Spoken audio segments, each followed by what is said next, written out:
Hi everyone, it's us again. Here we are. It's hard to believe that we are in the fourth week of this sermon series. This week will be the last week that we're going to do on David and Goliath. Lori Hotel texted me this morning, "Are you doing the same passage again?" I was like, "Yep, we're still there." But we're almost done with David and Goliath. So it's been a fun series. So where we've been is David has recalled how God has been with David in his life.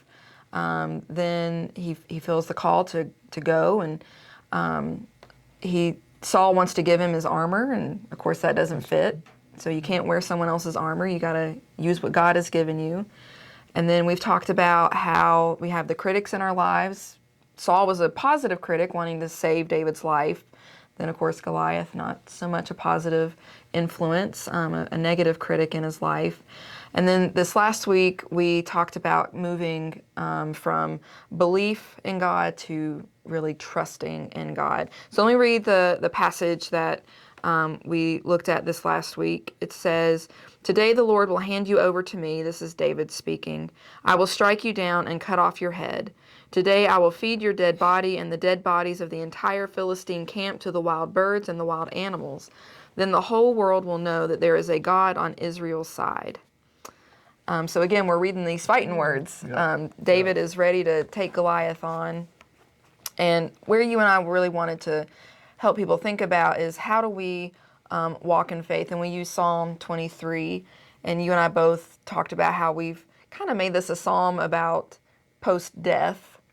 But it's really a psalm about how we live our lives, knowing that no matter where we go, no matter where life takes us, even unto death, that God is with us. So you did a beautiful job of weaving David's story and the psalm with Daniel's story and Shadrach, Meshach, and Abednego, and then going even after the life of Jesus to Polycarp, and how in all of these instances they trusted that God was with them. And they didn't always seemingly win. David beats Goliath, he wins. Daniel survives the lion's den, he wins. The three young men are pulled from the fiery furnace and they don't even smell like smoke, they win. Polycarp goes to the arena and dies. But he dies trusting that what he has done in his life has been faithful and that God will be faithful to him. And I think it's like Stephen in the scripture. He looked heavenward, and for Stephen, he sees Jesus at the right hand of God. I think Polycarp probably did the same. He looked heavenward, and he knew it was true. You trust in God. And it's okay. Yeah, pretty powerful stories. And I think about a lot of the people that were martyred. I mean, to us, in our understanding, like they lost their lives for this. They lost.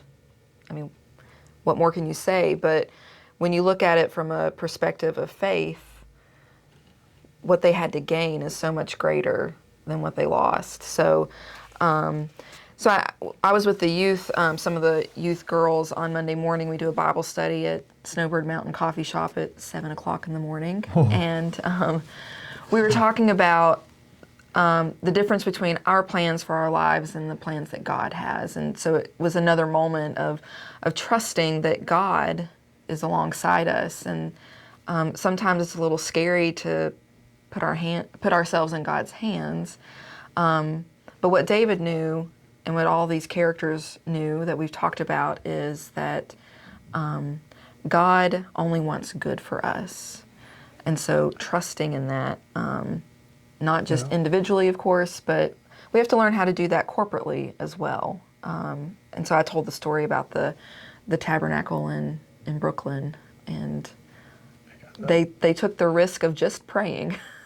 That to me is a story that every church needs to hear, and we need to really come to grips with doing something like that. We have a prayer group here, and they meet and they pray for individuals and each other and the church, and it's 3 or 4 or 5 people. What if everybody that attends here got together and prayed every day for hours, not just a few minutes, but hours, for God to reveal God's will for us as a church. And then trust that what we hear is God's will.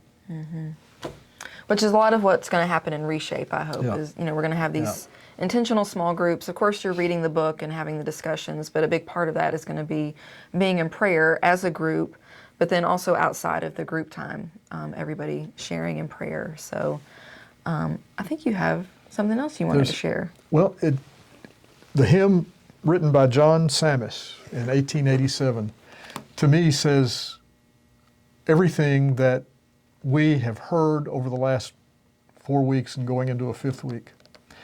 You all will know it. Trust and obey.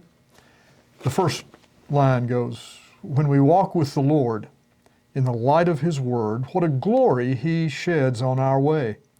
While we do His good will, He abides with us still, and with all who will trust and obey. Trust and obey, for there's no other way to be happy in Jesus but to trust and obey. That's a theme song for not only me, but I think a theme song over the years that since it's been written for the church. That's where we need to be, I think. I think you're onto something there. So friends, we look forward to having you with us this Sunday as we finish out this sermon series on David and Goliath. We're going to defeat Goliath this week, I promise. We're going to finally get there. But we look forward to seeing you then and pray you have a great rest of the week.